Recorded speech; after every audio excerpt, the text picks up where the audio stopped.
specialist. Dr. Brandrowski, you, of course, understand the science of propofol. Now, while she's saying that 25 milligrams of propofol or Diprivan would not be enough to put a 135-pound man to sleep, what about on top of all that Ativan and Versed? I mean, in my world, you add a barbiturate to massive amounts of benzodiazepine, that's going to do something, mostly make people not breathe.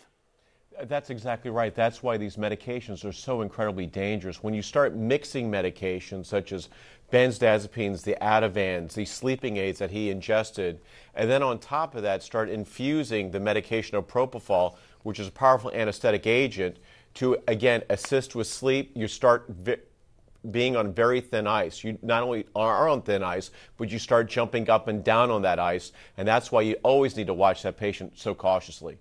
And Dr. Browski, in my world, when I'm taking somebody off a benzo or a barbiturate, we never co-prescribe those medications because they're so prone to cause people, when prescribed together, to not breathe. But my question to you is, why is everybody making such a big deal about the propofol? Didn't he get enough lorazepam and midazolam to cause him not to sleep, or at least to aspirate as well? Well, I think to your point, as an addiction specialist, you can understand through Mr. Jackson's unfortunate career that he had addiction issues with opiates, benzodiazepines, and you're just changing one problem for another. I deal with this personally myself, so I understand how to manage these patients as an anesthesiologist.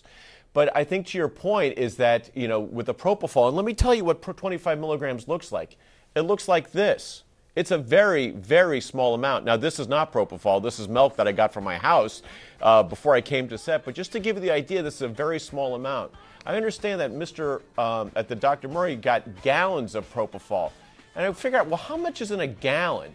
It's 3,800 milliliters. It's incredibly in the amount that he was giving the patient.